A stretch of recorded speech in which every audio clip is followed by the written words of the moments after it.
This is The Culture. Hello, everybody, and welcome back to another episode of the Cinema Wave podcast. This time we are talking about the newest musical that is basically a spiritual prequel to the 1971 film Willy Wonka and the Chocolate Factory. This is Wonka, starring Timothee Chalamet, directed by Paul King, who previously did the Paddington films. I'm going to be one of your hosts for this episode. My name is Darian. I am joined by Liz Seiko. Hello, everybody. And also Michael Peniston. Hi, everybody. I'm excited. This is the first time is this the first time it's the three of us? We've done somewhere it's been like all three of us and Zach. I don't think it's ever been the three of us. One. There may have been one. Like early on. Early on. Okay. I remember. But it's been a while. It has been a while. Yes. And this was a movie that Liz and I, months ago, when we did our most anticipated for the remainder of the year, this was one that Liz was like, I think we should bring this up, even though we're not anticipating it. And then we kind of had a clip that went a little bit over all over the interwebs that we thought this movie was going to suck.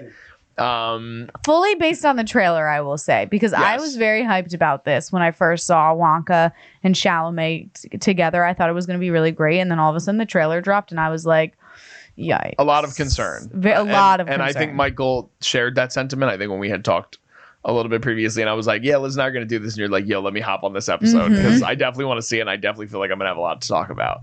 Bad things to talk about. But we'll get to that. We'll get to that. We will. But let's start with just the overall stuff with the movie. So this is a film that and we had some discussion beforehand about. It's complicated, right? Because this is the third Willy Wonka movie that has come out. They've all come out at very different times in the world, different time periods, all this stuff. So the original one, Willy Wonka and the Chocolate Factory with Gene Wilder, came out in the 70s. Then you go over 30 years until you get Charlie and the Chocolate Factory with Johnny Depp. And then you have this version, which comes out 18 years after the Johnny Depp version. And I think all of the movies are very much individualized. I think every single one takes a completely different approach to the way that they tell the stories.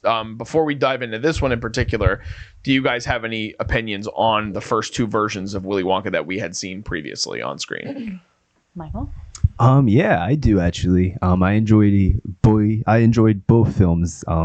Honestly, just a lot more than this, I could say, but I won't get too much into that. I am a big fan of Gene Wilder, and I thought his performance was probably the best that we've seen of a Wonka interpretation. Not to say that I'm not a fan of Johnny Depp's. I loved the wackiness, the abstract sort of take on it, and I liked how both could kind of stand on their own. But that they still had those certain elements that connected the two. But again, I feel like this is out of that kind of boat as far as even being in a discussion with them in terms of the it being on the pedestal that the first two films are. So that's all I really have to say about the first two. As in terms of my opinion on them. Yeah. Liz? I like them both. I know some people aren't really big fans of the Johnny Depp one, but I kind of liked it. It was very what I was expecting. The first one I think is just iconic. I will say though, I am a part of the conspiracy theory believers that first film, all the children die in it. Fully believe that it's like about murder and that Willy Wonka is killing all these children off. And so I think it has like dark undertones in it, 100%. And then I think that the second one with Johnny Depp, they picked up those kind of dark tones and then we're like, okay, let's make him a little bit even like creepier. But also then you see that they don't die in Charlie and the Chocolate Factory. Yeah, you do. Wait, what do you mean? The second one? Yeah, in the Johnny Depp one, you can at least tell that the kids don't die. Yes. Yeah. But the first one, yeah, they're getting gone. They're getting chopped off. Stand by that. I love the first movie. I have the first one on like a special like limited edition Blu-ray. It's a movie that I return to a lot. Charlie and the Chocolate Factory, I feel like I've actually seen it a lot more than I would have thought. Like it was a movie that when I was younger, if it was on TV, I would just leave it on. But to me, it's just okay. I think, and I don't love how I like that Gene Wilder plays it more straight in a way, and Johnny Depp, the creepiness and like the very like obvious, like I'm gonna be weird. I don't like that about Charlie and the Chocolate Factory. Like the movie as a whole is fine, but like I love Johnny Depp in certain things, but that I don't love his version of Willy Wonka. Transitioning into this movie. First thoughts on this movie. What was your first takeaway? So it was a movie that I don't know. Even before we started recording, I was like, I don't know exactly where I stand on it, because there are moments that I really love in this movie, and then there are moments that, similar to how I feel, like definitely how you feel, Michael, there are moments where I was like, oh, this is like really uncomfortable to sit here and watch. And it's a movie and a character with such a complicated just journey. Like this character, they've been trying to do something else with this character ever since Charlie and the Chocolate Factory. And I have it written in the notes that they originally, like 5 years ago, wanted to do, like, I think in a similar vein of like a darker sort of version of the story, because the three actors that were up for the role were Ryan Gosling, Bill Hader, and Donald Glover, which is an entirely different movie comparatively to what this is. Yeah. Oh my God. And that was not planned to be a musical. Paul King was not attached to it. So this is a character that at least... This is Warner Brothers, right? Or is this, I forget if this is Warner Brothers or Paramount, but whoever owns the rights to Wonka, and the Roald Dahl characters that inspire the Willy Wonka stories, they want to mine the IP of what Willy Wonka is. And I do think that this movie opens that up in a creative way where you can continue on if you want to. But the first takeaway is that I think some things they hit the mark on, and other things they really missed the boat. Like they're just on an entirely different plane. Yeah. Do you want to start off and what are your first thoughts walking away from it? So I walked into this viewing experience with low expectations. The trailer, I also wasn't too set on that trailer. I can say that this movie was not good to me. There were parts that I enjoyed. There were definitely still small elements that I enjoyed. But in terms of overall and first viewing experience, it felt very corny. It felt very cheesy. It felt I'm usually all for some of these like children's movies, and like I'm like a bit advocate sometimes that they're like some of the best work that we see on film. This just kind of just fell in that just straight kids movie to me, and it didn't even it had fun moments. I will say in terms of the other films in comparison, I do agree with the darker tone, and the first one especially. I believe that those kids did die in it, and even in the Johnny Depp one, it wasn't again a favorite for mine as well. But I enjoyed that performance, and that whole film, it kind of takes like this super dark turn in like the middle of it, where then it's like you're exploring like his like relationship with his father, and that's really dark too in itself. And so I remember being really terrified of that, and so I still wanted that a part of that in this film, you know, and I was hoping that they would explore that. And when this got announced, I was hoping that we would see kind of a little bit more of those storylines that they were kind of hinting at with his parents a little bit more and stuff like that. And even in this, it was just kind of like brushed over as like his mom being like a significant part in like him being where he's at and where he's trying to go. Again, not that that was bad. It's just from what we've seen so much of Wonka before, I wanted it to hone in on those dark elements. And this was just, also the music was like, not good at all. Like from like a technical standpoint, I feel like it was very lackluster. I feel like it wasn't as full. The instrumental, to be honest. I feel like in musical, you have the ability to play with instrumentation and build with it, and even like kind of incorporating the vocal into it a little bit more. And it didn't help that Timothy can't sing for his life. So wow, Michael's dropping bombs out here. Yeah, and so that's all I'll say. You're right. I'm talking for a while. I'll pass it on. What do you think, Liz? Okay. Going in, like I said before, the trailer for me really dropped the ball, and so we're going in. I was bottom of the barrel, expecting to honestly hate this. It is a cute kids family movie. It does a great job as that. I think that the story though allows for more space for adults to enjoy it a little bit more, but they didn't hone into that. Like for example, other musical family friendly films, I've enjoyed like to the max. I think of like Greatest Showman, or even like some of the older ones like Mamma Mia. Like those are kid friendly, but then also have moments where adults can also feel connected to it and inspired. And this, I think, just led a little bit too on the kid side. With that being said, I think younger generations are going to love it. I think that they're going to really be interested now in their generation Wonka, kind of, because now they have a new one. But yeah, I don't know. There was something about the storyline I didn't love. I wish that they had led more into his relationship with his mom. I think that they dropped that storyline a little bit too late for me. They should have started the film off with that. Rather than bringing Timothee Chalamet like in on a boat. I was like, what are we watching? Like Pirates of the Caribbean right now? It was a weird introduction. I kept being like, what is this? Jack Sparrow holding on to his boat as it's sinking? I was like, what's going on? And so I also think with the name Willy Wonka, there's a lot of mystery that goes on. It's like what happens behind closed doors. I don't think they tapped into that at all in this film. I think it was very much he is what he shows you, his heart on the sleeve. And I think there's a whole other side to Willy Wonka's entity that we've already seen in past films that they weren't really interested. But I mean, I don't know. Maybe that was the film that they wanted to make, was just a heartwarming, kid-friendly musical that only has like one memorable song, only because it's super catchy. I think the complicated part with this movie, and like you were just saying, Liz, is that it seems that they wanted to take a completely different approach with the character. And at least with me, knowing the type of filmmaker that Paul King is and how he really likes to lean in, at least in his feature films, with like a very magical familial adventure type experience with the Paddington films.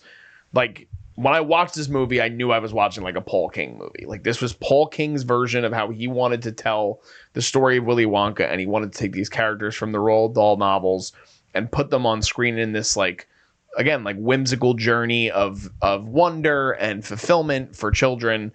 And I do think for the most part, that's why it works in trying to achieve what it wants to achieve.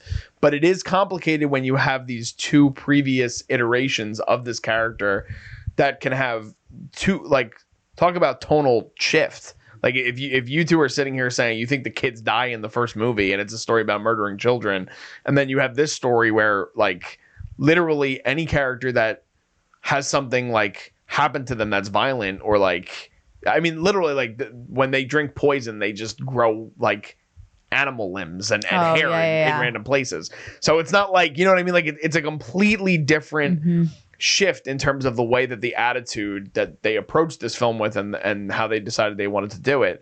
I do think it's interesting because you talked about the younger audiences too, but I had seen on a report on the Wrap too that the Gen Z audience, so 18 to 24, is a third of the audience, and they said it's because of Chalamet. Of course. Yeah. Why do you think I went to go see this? But I do. So I do think that casting him in the lead role was a good thing. But I know we also had talked about before we started rolling that this version of the movie was down to Chalamet and Tom Holland.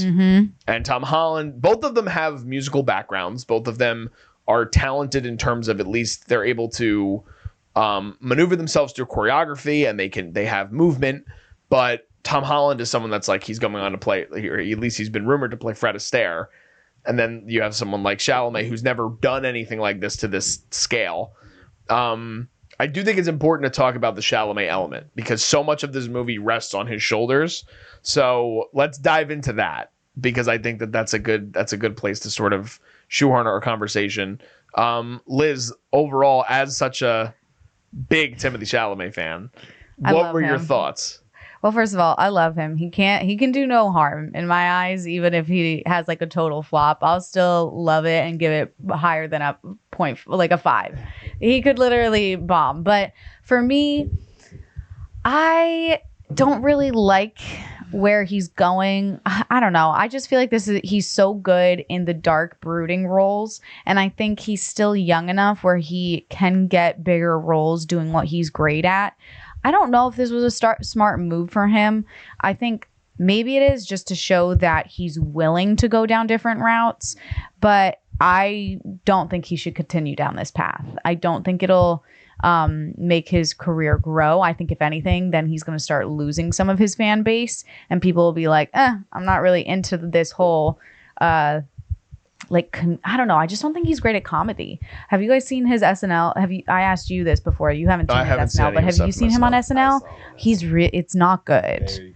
It's just very flat, and I think because it's not something he's naturally, I don't want to say good at, but it's just not something that naturally comes out of him. He then has to force it, the comedy and the physicality. So then it looks like he's working really hard on screen, which that's not what you want to watch when watching comedy or something to this extent of musical abilities. You want to watch somebody that it's effortless for. Yeah. And for me in this film, I was watching him try to be musically gifted, and I was like, oh God.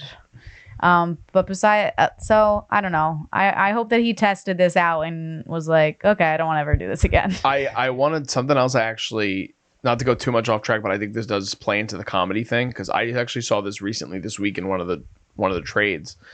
Chalamet apparently filmed a scene in Barbie with Saoirse Ronan, and it got cut from the movie because it probably wasn't that funny. I was gonna say, I'm very curious if he wasn't, and it might not just be a him thing, so I don't want to put that out there. It could have been a number of reasons why the scene was cut.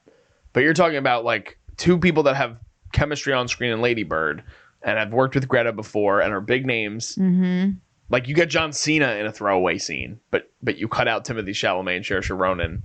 So maybe, comedy might not be the route for him. I think he's good. I think when he doesn't have to be actually funny, when his character can just be dramatic and straight acting, but then the situation is funny around him, then I think it works. But when he himself is trying to be funny, quote unquote, I think it falls flat. I think it's just not in his wheelhouse. Versus if we're comparing Chalamet versus Holland, I feel like Tom Holland, he has kind of that comedic timing and just kind of that,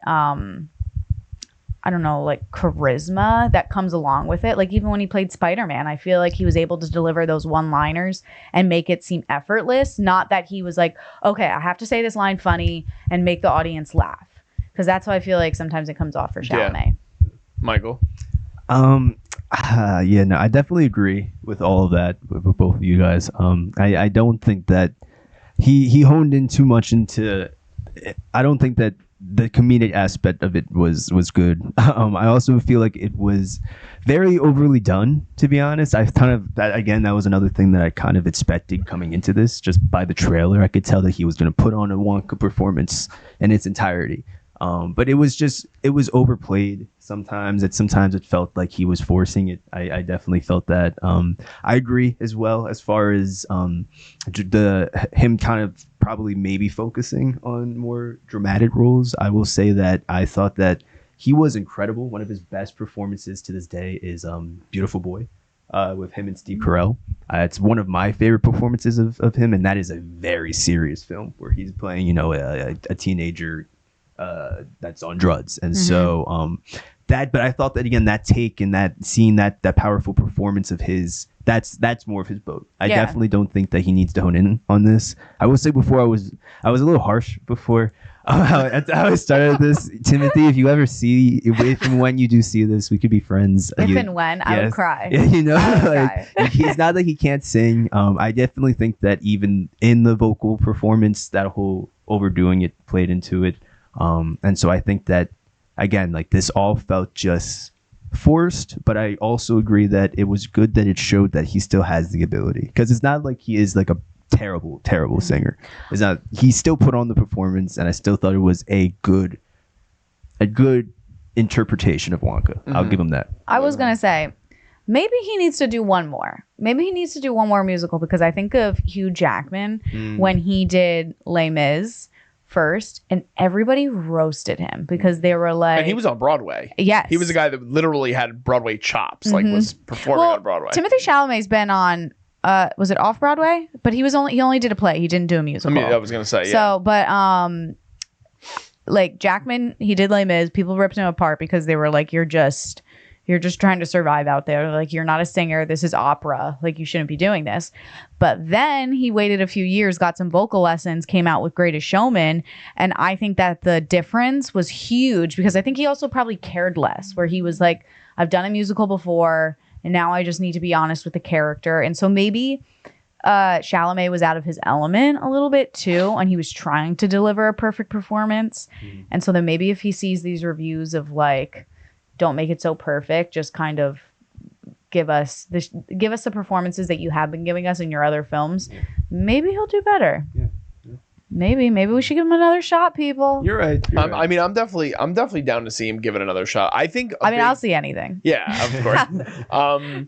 I think a big hard thing with playing the comedy with him too, and playing off of the other characters in this, is so many of not only the characters but the actors playing the characters in this are big, boastful British comedy. And playing off of that, especially as an American, is not very easy. It doesn't come naturally to anyone.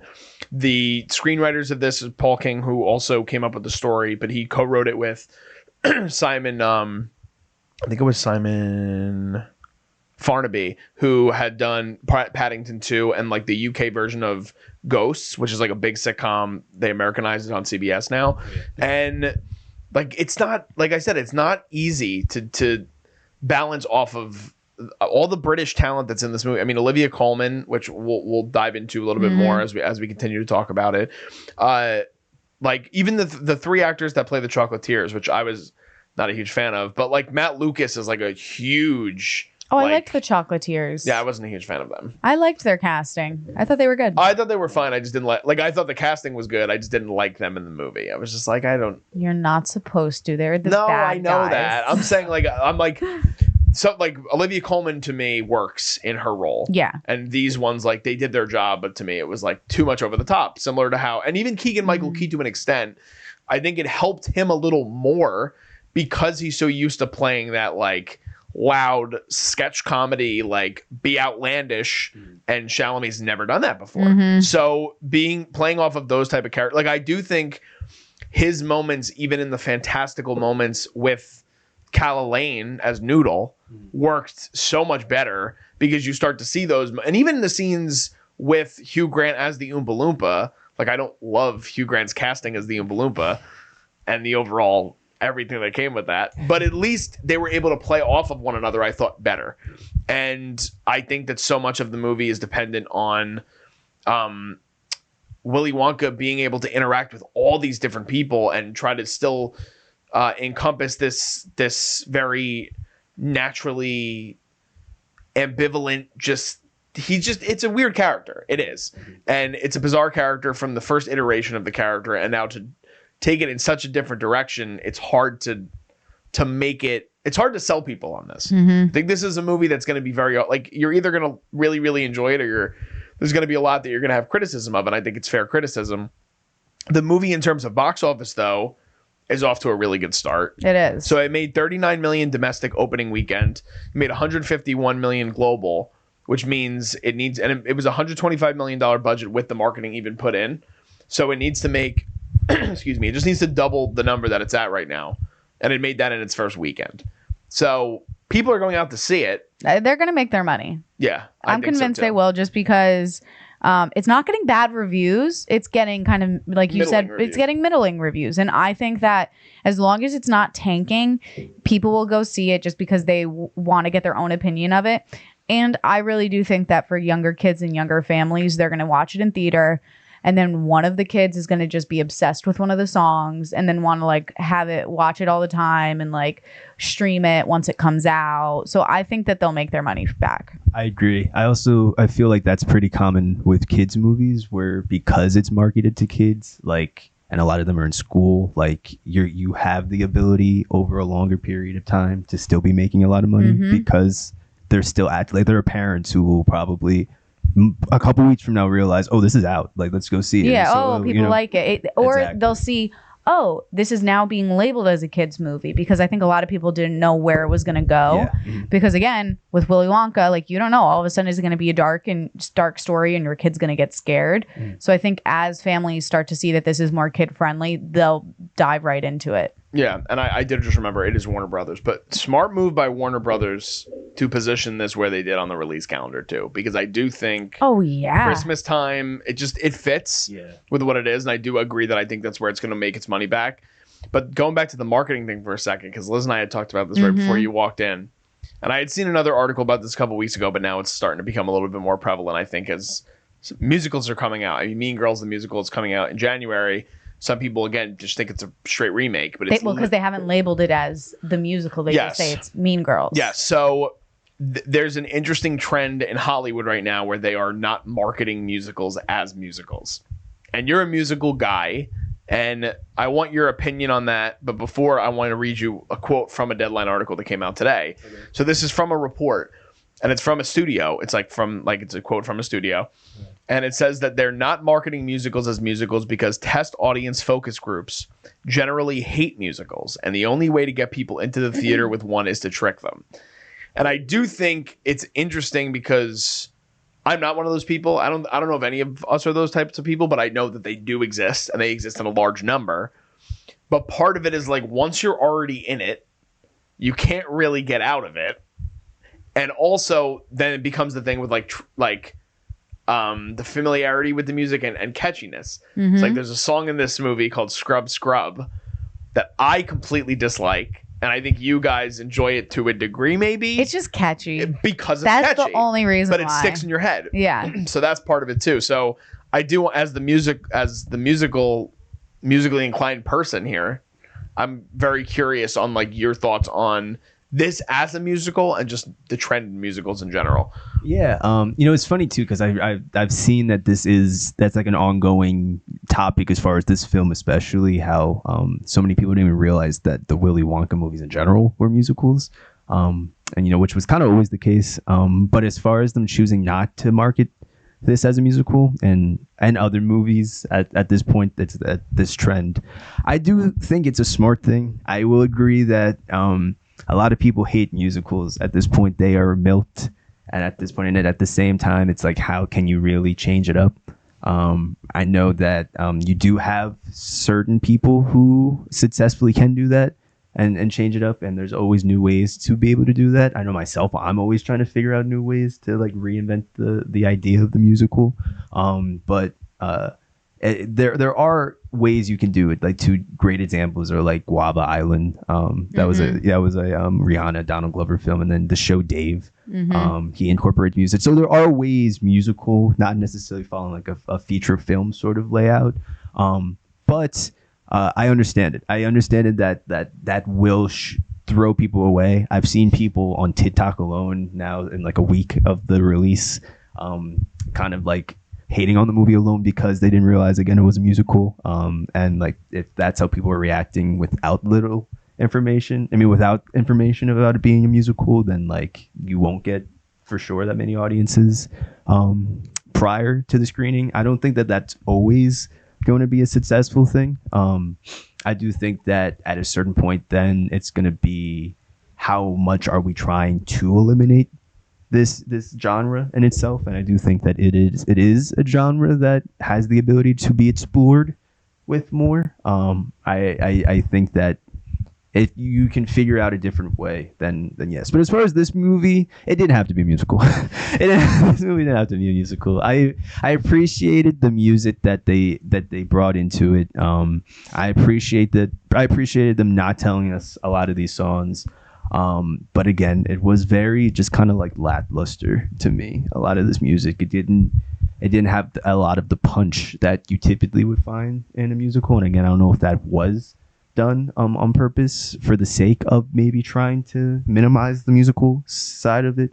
But it fell through in my opinion. With this one. Yeah, I think the music like settles into the movie, like in a sense, but at the same time, with a musical, you don't necessarily want that to be the case. You want the music to be the standout part of it, where I know, like Liz, you had listed I mean, you brought up Greatest Showman too. I haven't seen Greatest Showman still, Oh, but okay. I know the music from the Greatest Well, Showman, exactly. despite not having seen the movie. This is one where even if you think about like whatever might come out of this movie, like, if any of it goes viral or gets popular, it would most likely probably still be pure imagination, which is something that's been established for 50 years already. And that's because it's so synonymous with the character of Willy Wonka that that's what you're waiting for. Like you're like the whole, and it doesn't happen till like one of the last scenes of the movie. So like you're waiting and waiting to hear this pure imagination song, and then they kind of take their own creative liberties with it.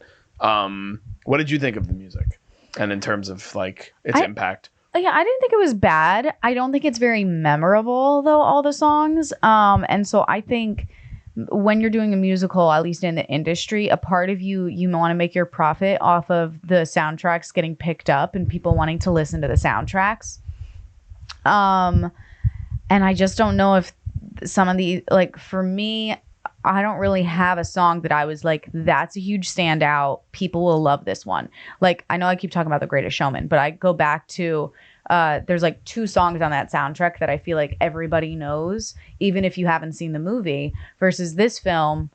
Like, I just saw it and I still can't tell you like a song that made me be like, "Ooh, I want to listen to that on my way home." Yeah. Do you guys feel the same way? There were a two songs that I liked, but I couldn't remember the names of them, which I feel like still leaving the theater is at least like you're able to establish a name to a song and to a scene, but I wasn't able to like. I like the opening, besides the whole ship part of it, but I like the opening sequence and I like the choreography and the Hat Full of Dreams. I like the lyrics in that song, and it's ironic because I'm looking. I mean, they kind of go back and forth between Joby Talbot, who IMDb references as the head of the music supervisor. Yeah. But Neil Hannon did the music for that song, which was a different person, but he had done some for some of the other ones as well. And he also did For a Moment, which is my favorite song in the movie and probably my favorite scene in the movie. The scene where they right after they milk the giraffe, and they have like the fantastical scene where they're like flying and they're like all across London and stuff like that. Like I like that scene a lot, but again, it wasn't something that like the song didn't stick with me immediately after I walked out. Like there was the catchy part of it, like the noodle, but that's just because it's catchy, like you said. So, like for me, I would say the Scrub song is the only one that I really remember, just because it's easy. And then there's one that it was like. I'm trying to remember. It's like there's chocolate. Oh yeah, flying. What is it? It's like there's chocolate and then there's chocolate. You know, yeah. When he's like, and you'll be confident. And like, Yes. Or, Yeah. So I don't know. I just feel like, but then did they maybe not go as hard on the music because Timothee Chalamet isn't such a great singer? That's a good point. That's actually a good point, because I feel like you do, again, you need a voice. You do. You need that powerful, because great. You've seen Greatest Showman, right? Oh my God. Some of the singers on that, powerhouses. The one song where it's like, I forget her name that sings it, but like it's like more of like just a solo performance song where she's like, never enough. Never enough. So it's Never Enough. There's the actual like Greatest Showman, or no. And then there's like From Now On. There's so many songs from there, but they're powerhouse singers that I think when they started demoing, I mean, you can talk more about it, but when they probably started rehearsing and demoing these songs, they were like, oh wait, you guys can sing. So like, let's add on to this and try to monopolize. Versus they probably got Timothee Chalamet in the studio and were like, oh, let's give you a lot of words. Let's make it a lot of dialogue for you to have to sing, talk. Yeah. And you kind of hit it on the nail with the whole having everyone there, just because I feel like with movies like that and musicals like that, you're dealing with ensembles where it's like, then you have like a choir, a chorus of voices to kind of support each other. I mean, you're right. Now I'm really thinking back to this. A lot of this was just Timothy. And how many, when you just said that, how many musicals are heavily reliant on one character? Not too many. No. And like, that's why I do think it's important to give him his flowers to even attempt something like this. Like, that's a big task. It's a tall order. And I'm looking at the track listing now. And again, some of it is not songs with lyrics. It's just the musical styling is kind of underneath scenes. But he has 7 songs. It's a lot. It's a lot. To sing fully by yourself also and not have...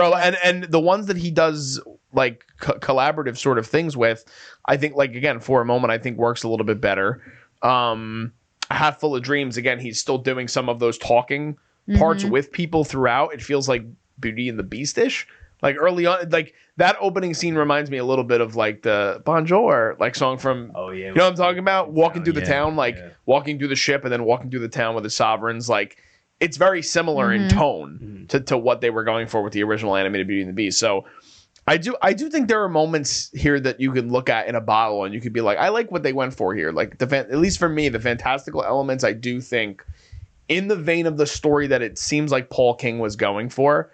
I thought for the most part it worked. But again, I do think a big part of that is like either deciding you want to adjust your expectation or your mindset for that type of movie, or you're not into the childish wonder of what comes with it, because some of it is corny. Like if like there are definitely scenes that are played up too much. And we talked a little bit about the Keegan-Michael Key thing, but that's another like where it just, and that is kind of his MO. Like the Key and Peele sketches are all like play one joke for effect and then just keep going and keep going and keep going and keep going. And in this, he's like obsessed with candy, and then he becomes this gargantuan person that can't even fit out of a car. And it's played for like a comedic beat for kids because kids are going to think that's hilarious. They did. I was in a full theater with like a ton of kids and families. I would love to hear your perspective on that viewing experience because I was not surrounded by kids. So you guys weren't? Oh no. My God. I saw it Saturday night with, it was literally I had to sit in the back because it was fully packed. Kids are laughing, people are clapping like in the middle of the movie, just like for no reason. Like a song would end and people would be like, woo, yeah. And like kids would just be like, ha, like full laughing, and I was just like, okay. All right. They're enjoying themselves. So but when like the first joke of him getting fatter and then like getting having trouble, like he kneeled down and then he couldn't get back up, roaring laughing. Then when they did it again with the car, I was like, I get it, roaring laughing again, like they weren't expecting the joke. And so again, I just feel like this movie, it's totally geared to kids. I will say though, he had way more screen time than I expected him to be. Like as a side character, Keegan-Michael Key. He had a lot of screen time. Yeah, there was also a scene that, this is something that I will give. I will give this. I don't know if we want to use it to transition or anything, but I'll say it now. There were still, for it being a kids movie, and you had to really pay attention to them, there were still one or two dark elements in this that I wouldn't necessarily put in like a dark boat as far as the older movies, but it hinted to the fact that, okay, this still could be in a world where things are bad. And one of those moments was with Keegan-Michael Key. I remember he grabbed Timothy at one point and like dunked his head into like the water. Remember that point? Like he almost attempted to drown him at one point. And like again, that's nothing like serious, but that was one of those moments where I was like, oh, okay, like that's the first sort of like dramatic thing in that boat, I'd say, something like that. But even in certain things that Wonka was doing that weren't necessarily bad, but like you brought up how like people would grow hair and stuff like that, or in the end where I don't know if I wanted to like we want to jump to this point already, but in the end when he ended up defeating what was the name of the bad guy, the Chocolatiers, and like they were like floating and stuff like that. Essentially, like the old Wonka movies, Wonka's purpose, I guess you could say, was always to like teach, like inflict those to like the people that were like adding to like the cruel world or something like that. I forget exactly what Gene Wilder said in the first one, but like he was doing it on purpose because all these people were wicked and there was like nobody good in the world. And then like at the end, I remember Charlie won because he gave him the chocolate back and it showed him that there's hope for good. So I guess like in seeing him like capture these bad guys and like capture them by doing things using his candy, that kind of sets up a world where like he could turn into a place where he's using that for like a wrong side, wrongdoing. So I could kind of see the connections there, but I had to like really right. I'm reaching there. I think it's probably just because you know the lore and you know what comes before. Like for so many kids and so many new audiences, this is going to be their first interaction to Willy Wonka, and it is interesting to think about because it's like how many people like our parent like my mom was 8 when the first Willy Wonka came out. So like she grew up watching Willy Wonka and the Chocolate Factory, and it was still a kids movie to her. But I think it But is. it wasn't. I know, like it wasn't. Obviously, But to kids, they're not understanding the like full level of it. They just think like, oh, the kid fell into the chocolate yeah. pond. Like they'll get him out. But then when you get older, you start actually listening to the dialogue, and then he's like, oh, he's gonna be suction cupped in, and like hopefully he just doesn't drown before we get to him. And it's like, wait, what? It does. What? It does still play in that realm of absurdist, treacherous and murderous plots. Yeah. Like Noodle and Wonka almost drown died. in chocolate. That's true. Then you and I do think that playing off what you were just saying too, when he finds out that Slugworth, the main chocolatier of the trio, is the uncle of Noodle, that takes it in a whole different direction too. Where then it's like it kind of becomes revenge plotty. Yeah. Like he's like, I'm gonna get off this boat and I'm gonna make sure she knows that this is who this is, and I'm gonna make sure that he suffers because of it. And then they all fly away. That they're not gonna get down. Like based on what we know of former Willy Wonka movies, like realistically, they probably won't be getting down. So it does play into that. Like it definitely does for sure. But it's definitely it's a very different approach to Willy Wonka in general. I think another part that they could have leaned a little bit more into was like the sweatshop element of it. In the basement? Yes. With Like everybody? Olivia Colman's character gave me such Mrs. Scrubbit. Yeah. She gave me like Miss like Trunchbull vibes. Is that who It's Annie? I thought no, Annie. Matilda. I thought It's okay, I haven't seen Matilda. Matilda, but yeah. But I was thinking Annie with like the what's her character's name in Annie? I don't know Annie that well, to I be don't either. honest. Yeah, but Take the song for us. This is I so don't know bad. Annie Hold on. I that don't know the well. name. I mean, if it's similar, this whole movie kind of put me in like a Nanny McPhee sort of. Like, Wait, I made the same note. I don't know why, but it gave me Nanny McPhee vibes the whole time. Also a British fantastical, comedy. yeah. So it's like I do think that the British voice is very distinct. Yeah, Like I agree. this is not like this is if you're aware of the difference in comedy and like comedic tones and how they handle things, like this is very much a British comedy in the same vein as like the Paddingtons or the Nanny McPhees. Like so which is why I'm interested in like I don't know if this is gonna be a movie for people like us. I just don't. Like kids, they'll still laugh at silly shit like that. Like they just will. Yeah. But I don't know how well and how again if people on TikTok are getting pissed off about the a Willy Wonka movie, like it's I'm telling you, the kids in my theater were eating this up. They were loving it. Yeah.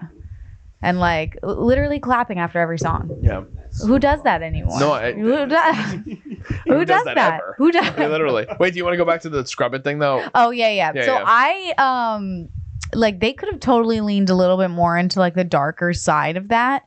But I mean, I thought Olivia Colman was great in that role. She just everything she does is great, but I thought she really did a nice job of being kind of terrifying, but also not like in a different film. She really was like, okay, I know the world that we're in. We're going to be in a family friendly film, but I'm still going to be like the evil person has horrible teeth. Yeah. Awful teeth. The teeth. The close-ups, man. They were giving it full force. They were very tough. What did you think of the romantic scenes with Bleacher? I thought they were funny. Yeah, I thought they were funny like too. a lot of the kids, like the loudest part in my movie theater is when he came out in the shorts and they're doing him like lunging. Kids were screaming, "Ew, ew!" And I was like, okay. Yeah, it's definitely a movie. Like it is. I told my mom as soon as I saw it, I was like, you have to take our goddaughter to go say it. Yeah, she'll love it. She's 5 and she's gonna like eat this movie up. I feel like. So, but again, it's tough to go into that with that mindset when you have such a great attachment. Like Willy Wonka is, despite a character being built on a chocolatier that builds this giant chocolate factory and is built on candy coated like wonder, is a character that like throughout decades of time is still prominent. Like again, only 3 movies this character has gotten, and yet everybody is aware of who Willy Wonka is. So I mean, you have strong feelings on the tone. So I want to know a little bit more on how you felt overall with that versus like previous films and just how you feel about the character. Yeah. Yeah. as far just like the tone again, it was just too happy. It was way too happy again. For everything that we've seen. I feel like I feel like I want to kind of go back into like that whole like mother son sort of, because that was like a low, like not a major part of the film, and again that's like a huge part of the previous films. Maybe not so much the Gene Wilder one, but at least like the Johnny Depp one. And at this point, I compare this one more to the Johnny Depp one, even though it's probably loosely more adapted from the Gene Wilder one. Like I feel like Wonka, like there is a huge portion of the story that has to do with his upbringing, and whether that is including his parents in that, like I feel like the character of Wonka being so mysterious is because his background is so mysterious. And they had the ability here to kind of dwell into that, and instead I just feel like they kind of just like made it a happy beat again, and that's what most of this movie felt. It just felt like a bunch of pointless happy beats. And it's like again, like they had the power to elaborate more on this character, elaborate more on, like I would have loved to see, like again, this Willy Wonka, the Johnny Depp one, like his dad was like a whole like dentist, and his father's not even in this. Yeah, they just go that it was just a single mother. Yeah, in this route. Yeah, which again completely changes at least the previous iteration of how they went about it. And again, like again, single mother, like you could obviously see that something happened, but like they jumped so quick into, again with the boat, like this whole movie and it's in its entirety, that it's like it just starts on a happy beat with him happy singing that you never fully know, like how do you even get here? You know what I'm saying? Like, I agree. I wish there was like a pre-scene before that of showing us when he was younger, like with his mom, just to show us like a quick, just to introduce us to the story of his mom, because I feel like there was like 25 minutes into the film and then he talks about his mom and the reason that he's actually here. And then I was like, okay, well, we already heard 3 songs by you. Yeah. I think we're in a really weird narrative trend of not setting up anything in movies, and it's really scary. Like this is how, and sorry Liz to go on this, but like this is how I felt with, especially in recent years, the Marvel movies, where it'll just start with an action scene and it'll throw you into the action. And to me, it's like, that's not what made me fall in love with the characters. I wanted to actually understand who they are. Like the cool thing about the Captain America stuff is that you see him as this tiny little guy who just wants to be a soldier, and you have to understand who he is as a person before you see him become this caricature of a superhero. You know, with Willy Wonka too, it's like, you're right, he just comes in on some ship and he's like, oh yeah, I know all about this town, and I knew all about this wonderful town, and my mother told me about this town at one time, and now let's sing. Everybody's gonna sing now. You guys want to sing? You like chocolate? I like chocolate. And it's just like, okay, I understand you have to try to set the tone, and again, like this is a movie under 2 hours. Like they get through a lot. They do in less than 2 hours, but you want to set the groundwork and the foundation for what actually makes you feel something for these characters. And like you said, at least with the Johnny Depp version, though I'm not a huge fan of his performance and his take on it, I do respect that even, and I think it like there is so much of that younger version of Willy Wonka within his performance. You can see that 100%. Did you have something to add to that, or? I also, adding on to kind of what was missing for me, was I feel like in the last 2, they've commented more on society and like rich people versus poor people. In the last 2, I think that they've had a clearer statement. In this one, I think they tiptoed around it. The only comment that they had was when one of the chocolatiers, every time somebody said poor, he threw up, and it was like, okay, that's funny, but it was like a gag. It's a gag, but what are you trying to say about that as like a filmmaker? Which I think also brings us to a point of films back in the day when the original Willy Wonka was made. They had a statement, and they had some undertone of societal opinion and trying to make the audience walk away with something. I don't know if this movie did anything to that point. Like, I think that they should have leaned a little bit more into having a comment on, because that's a kind of the story is these poor kids I mean, the original OG Wonka story is like these children are about to have the opportunity to get wealth for like the rest of their life. And especially in like the young Charlie, you see that. Here, I don't know why they kept making those poor jokes. And so for me, if you're going to make those jokes, back it up with like an opinion. And I think that fell flat. But again, maybe it's just because it's a kid's movie and they were like, you know what, let's not throw. Yeah, that's not like what the messaging was. But then why make those poor jokes? I guess it's right? true. I don't know. Again, I maybe playing off what Michael was saying before. I do think to some extent the filmmakers probably wanted to pay homage and like respect to what came before. Like there are spiritual elements in small micro doses of what came before in this movie, but for the most part they decided to take their own liberties on a lot of it.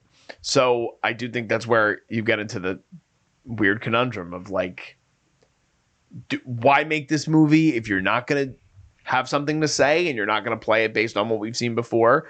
But at the same time, they wanted to go in a completely different direction. And at least in terms of like box office, it's paying off. Like critically, it's not. There are a lot of movies that have gotten a lot worse reviews. True, very true. And I do think that there's something to say for that too, because we're in a very interesting time in terms of big budget filmmaking. Mm-hmm. And I do appreciate that, though this is a bigger movie, like no issues with CGI, like nothing with any of that, and it costs half. Like I mean, 125 is not a modest budget. Let's be honest. No, but 125 is a lot less than what like I think Hunger Games was like. Oh no, Hunger Games was one of the cheaper ones. It was. But like some like even the Marvel movies, like the budgets are getting exorbitant, and there's no need when you're seeing these movies, and you're like, I don't respect the product based on how much money you're investing into it, because you're not selling me on anything other than just explosions and you know what I mean. So I do think that this movie does a good job of playing within its budget and doing a good job there.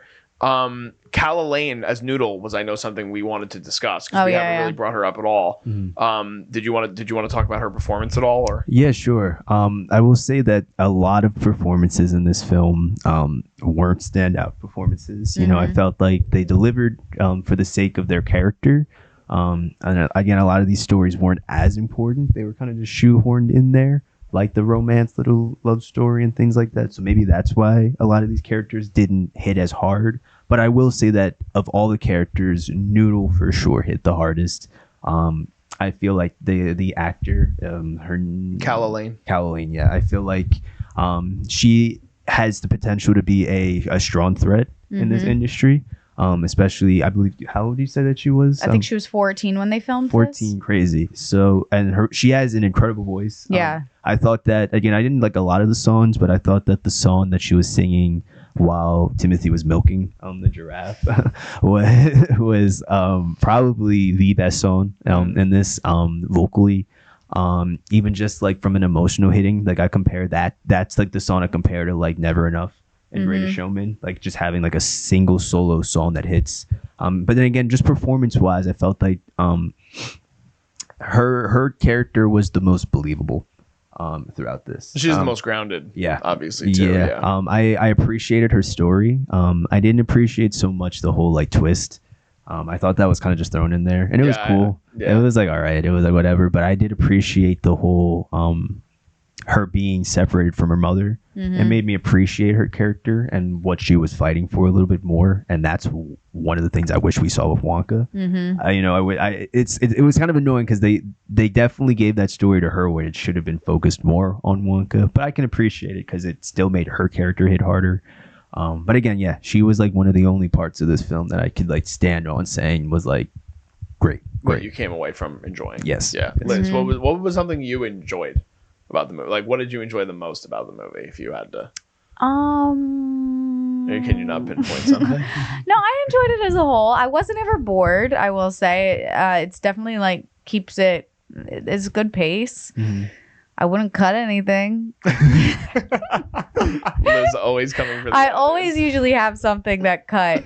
I mean, arguably you could say that the like milking of the giraffe scene could be cut, but the giraffe was cute. They did some good animation with that. And again, it gets probably your biggest and best musical moment out of it. Despite you probably don't need milking a giraffe. You don't need milking a giraffe for the long. If you add 15 minutes onto this film to get more backstory, would you be okay with that or would you not? I would, as long as it's either to do with two things, either Wonka and his mom in the beginning of the film to kind of drop that storyline a little bit more, or to like drop the breadcrumbs of Noodle's connection to the guy a little bit earlier on throughout the film, because all of a sudden comes out of nowhere. Yeah, it was like, oh my God, he has the same ring as her. I know the connection. We're gonna go save the world. And I was like, wait, what? And then all of a sudden that like quick scene of him explaining like, yeah, your dad died and then your mom dropped you off to me, and but I told her you died, and I was like, what?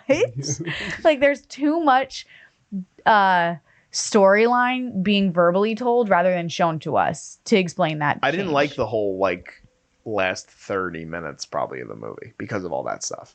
Did you not like her reconnecting with her mom? No, I like that. I'm saying like what you're referring to with the stuff with the chocolatier, and then like he's like, oh, my hand, the ring. What do we gotta do? We gotta go find it. Like that's literally him talking to the Oompa Loompa. I know. And I was like, all right, dude. Like, and that's a moment where I was like, all right, Timmy, let's fucking settle yourself. All right, dude, just relax. So that's my thing. I wish that they had done a little bit more breadcrumbs throughout of it. Like I wish maybe like the first time he did the handshake, he would have noticed like the hand, like yes, how easy would that have been? How beautiful is that? That he notices it before he meets her, and then later on, he's then like, "Oh my God! Like I gotta go shake this guy's hand again to like make sure that I'm right." Yeah. Guys, what? You know what? Why was I not on this? To be on this film. I was saying to Liz earlier on, one of the things that I appreciated, though it was a small thing, is I don't like how in a lot of movies it's become cliche to just, for the flashback sequences, you just get like that white dissolve, like a character looking off and then it just zoning out. You know what I mean? Somebody says like the word mother, and then all of a sudden they're like, mother. Yeah, and like they start thinking about their mom. I hate that, and I do think that this film, like again, there is an intent stylistically to go in the direction where like they with the flashback with the mother, they start in the picture book, and then it takes you into that, and you see like a little animated sequence, and when Noodle's talking about her mother and having a house that's like formed by books, and then eventually you find out that she lives in the library, and then even how.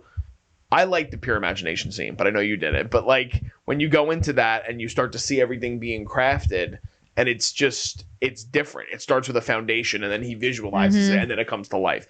I appreciated that because you could have just done it in a very simplistic way. And it would have been, to me, it would have been like, all right, like we've seen that already though. So I liked stylistically what Paul King was going for with those sequences. So that was the standout thing to me. What do you want to talk about? Pure imagination? Yeah, I could talk about that. Or other. I didn't like it at all. I kind of liked how they transitioned into it, of him like telling her like come with me. Yeah. And then like going into the song. I liked that. Versus him just like out of nowhere starting to sing it. Yes. I thought it was nice that the transition. Michael hates Come on, Michael. So like I knew that was coming. Like it was one of those things, maybe because the song started at that point. Well, they kept teasing it. Yeah, the doom doom doom, like all throughout the movie. Yeah, but again, it was like I could just be biased because I think maybe I'm so used to that original. But it just like didn't work. I don't know. It like I thought it was smart. The way they incorporated it, that I can agree with. I thought, having that it be that beat with Noodle, and then I appreciated as well seeing the visual of the factory being built.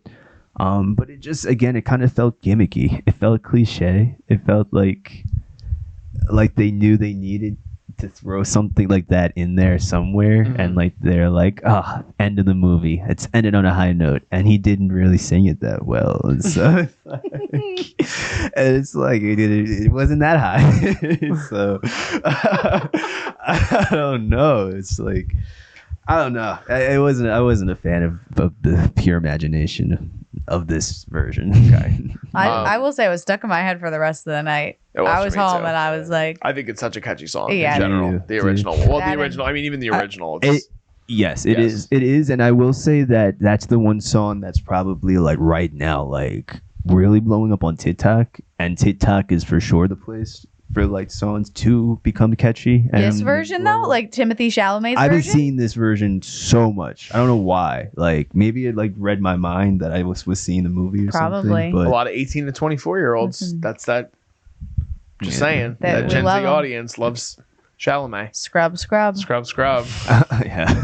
Scrub that from your memory, Michael. Oh, it's been scrubbed. All right, should we move on to final thoughts? Let's do it. All right, so I'll start because Yeah. I enjoyed this movie a lot more than I feel like you guys did. Mhm. I feel like I had a different. Once I was able to sort of wrap my brain around the fact that it was a musical, because I had known it was a musical going into it. The trailer was really bad. Like I didn't go into it with such low expectations, but I do think the trailer set me at an expectation where I was like, oh, this might be like really, really, really not what I want to see at all. Like when I first heard about the movie, similar to you, Liz, I was somewhat excited about it. And because of the development over the years with so many different versions of the story not being able to come to fruition, and at least having them settle on an actor that was worthy of being in the role of Willy Wonka, such as Chalamet, that made me excited for it to an extent. I love the Paddington movies. I love the vibe of the Paddington movies. I love like just that sort of like good-heartedness that comes with that and makes you just feel so good and warm inside after you see it. I didn't have that with this film. I do think that some of the fantastical moments, though, do shine because Paul King comes from that world. And I appreciated I think I appreciated the direction of this movie more than anything because of that. But I think that's a large part of where it gets me to in terms of score. I liked some of the songs. I didn't like some of the songs. I didn't think Chalamet was awful, but I think there's improvement, like you guys have said. But I settle this at a 7.5. My score is a 7.5. I do think there is rewatchability in this, but again, it's like, to me, it's like, I'm going to want to watch this with my goddaughter because I know she's going to love it. And like seeing it through a kid's eyes, like she's just going to love how crazy and silly and absurdist it is. So I give it a 7.5, but I know you guys are on the lower end of the scale. So You want me to go? I don't think this is a bad movie. I think that it's a great children's movie, great family friendly. I mean, I also went in with very low expectations, so I actually came out a little bit more entertained than I thought I was going to be because it's not a boring movie. Like I was never really checking my phone. I was invested. I was like, okay, let's see how they wrap this up. The music's not bad. It's just not super memorable in my opinion. But I mean, who knows? Maybe in like a week I'll be like, let me listen to the soundtrack. Timothy can do no wrong in my eyes. I think this is probably low though out of all of his films for me. I think he's an incredible actor. I think he just is very interesting to watch. This for me was just probably the hardest to watch him do because it felt so forceful. And I think it's because he was probably uncomfortable some of the time. Okay. I mean, I'd be uncomfortable too if I was singing 7 songs. it's fair. So yeah, but my score is, and I'm giving it some extra points fully because I'm in love with him. I'm doing a 6.5. Okay. All right. Justified. Lowest score incoming. I know he's gonna be like 3. No. So all right. So there are a couple other kind of side noted things that I will say that I didn't bring up before, just in my final thoughts. That it kind of struck me, or kind of I thought were kind of interesting things even outside the film. I know one of the things that you brought up before we ended up talking was how this might not be looked at as a prequel or necessarily direct prequel, but I think what was the Spiritual prequel. Yeah.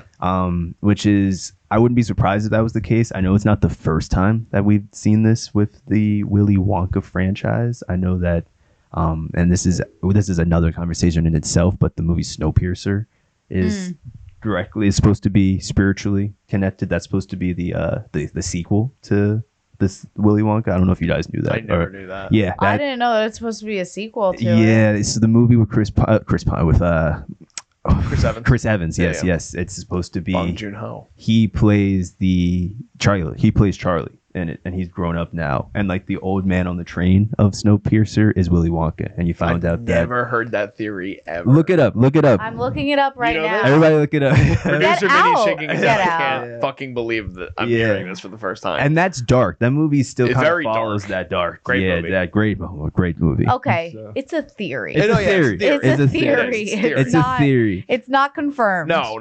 It's not, but it's like just about confirmed. But it wouldn't be the first time. So I can definitely see this film being a spiritual sort of prequel. Yeah. I agree with that statement. I also think it's funny. And this again is another story in itself, but it's really funny to see in terms of Timothy where he's at now, especially in a musical sense. I remember like a while ago he was talking about how him and Ansel Elgort went to school together. Yeah. And like they were like always battling. He could never get that. And it's funny to kind of see right now how times have come where Timothy is now kind of like on the top, like this newer Leonardo DiCaprio, I guess you'd say, for this generation. Yeah. I haven't heard about Ansel in a while, So He got canceled. Yeah, he got canceled a bit. Oh, really? Yeah. All right, let's move on from that. He got canceled. So Another story for another day. yeah, it's another day. Final thoughts, because let's wrap this. So, my final thoughts. Again, I thought that I walked out of this movie just kind of again asking what was the point. I had low expectations for the film. I can say that it was better than what my expectations were going into it, but it still was not hitting at all. I can definitely see this being a film that I could see watching again if I'm showing it to another little kid, in that sense, but I don't really see myself. Again, I feel like the performances just weren't too memorable. Neither was the music for me. I appreciated Timothy in certain aspects, and I applaud him for even attempting this. But again, just wasn't for me. Not my type of performance for him. And yeah, overall, I would give it a solid 5. Okay. I'll That's give it a higher than I 5. thought. Yeah. I thought you were gonna do 4. I think- Yeah, because there were I will still give it there were certain things that held up to the sake of Willy Wonka. And even though it wasn't as much as I would like it to have hit, it was still attempted, and I could give him that. I could at least give him that. Fair. My last question for you before we sign off for both of you. Does this movie get a sequel? Because we haven't even seen The Factory yet, other than it gets set up. And I know Liz just rolled her eyes because I get it. It's a stupid question, but I don't want a sequel. I don't either. Neither do I. But do we get one? Probably. It depends how well, honestly, if they make their money back. Like, let's say this movie does 500 million, which I don't know if it will, but it's already at 150 after 4 days. That's worldwide. I don't think he will. You don't think he's going to want to sign on and do it again? No, he's already doing Dune. That's like, Yeah, he's got That, like- one more Dune movie after the next and one. I mean, like you can read in like interviews of him. I feel like he's kind of over Dune already too. I mean, he's a film actor. He wants to do a film, play a character, leave it, go on to another one. So I think because he's already done the sequel thing, I don't think he'll want to do it again. Because what's the story going to be? What, he turns dark? Like Willy Wonka becomes evil? Is it going to be the sequel? You know what? Like, the sequel would probably be in the similar like they'll be in The Factory if it happens. I'm not saying, like, I haven't read any reviews on it. I haven't seen anything about it. I also don't want it. I don't think he would want to do it. I I'm don't just think so. curious. I don't want it at all. I still think if this film was pointless, then that one is beyond pointless.